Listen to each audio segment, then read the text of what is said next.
Nëse vetura juaj është bllokuar, ju është larguar nga vendi ku e keni parkuar apo jeni xhobitur për vend parkim, tash tutje keni të drejtë të kërkoni kompenzim ligjor. Kjo pasi Gjykata Supreme ka marrë vendim të formës së prerë që Prishtina Parking nuk ka të drejtë ligjore të bëjë një gjë të tillë. Sipas kësaj gjykate, kjo ndërmarrje ka marrë vendime që është dashur të marrin organet kompetente, si për shembull policia apo inspektoriati komunal.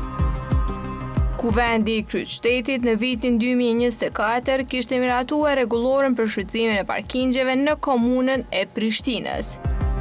E këtë vendim, Qendra Gjyqësore për Rastet Strategjike e kishte dërguar në gjykatë.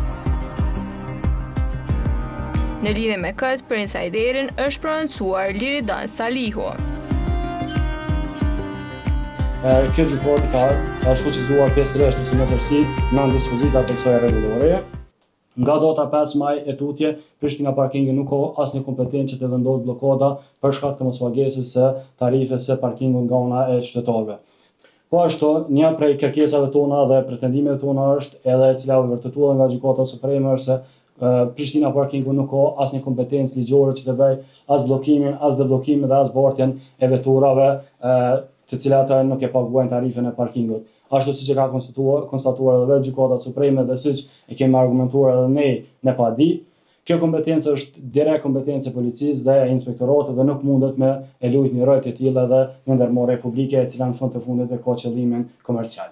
Tutje, Gjykata Supreme e ka anuluar edhe dispozitën e rregullorës e cila i jep të drejtë Prishtina Parkingut që të menaxhonte edhe me parkimin ilegal të veturave. Pra, ato vetura që parkoheshin në trottoare ose në parkinge, në hapësira të tjera të cilat nuk ishin të destinuara për parkingje, deri me tani Prishtina Parkingu ka pasur të drejtë në menaxhuar me to, do të vendosë bllokada të lëshoj tiketa, ndërsa sipas Gjykatës Supreme dhe pretendimet tona sipas një kompetencë e tillë është e jashtëligjshme, sepse bie në kundërshtim me legjislacionin që kemi ne në fuqi.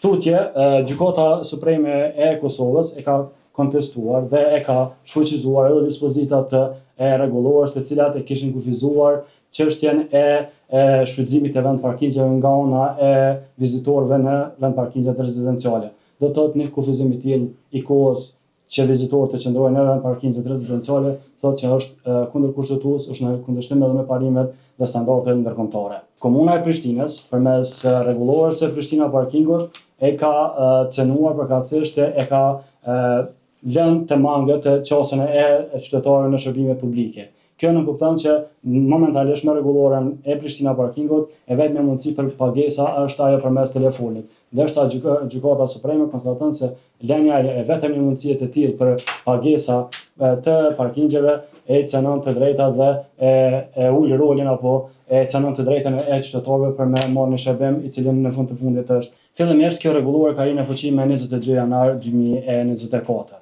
Duke e analizuar këtë rregullore, GLBS përmes Qendrës për Raste Gjyqësore Strategjike, me datë 5 prill 2024, fillimisht kishte dërguar kërkesë në komunën e Prishtinës që të bëjë plotësim ndryshimi i kësaj rregullore. Kërkesa ishte drejtuar kryetarit të komunës, zotit Përparim Rama dhe asamblesëve të komunës.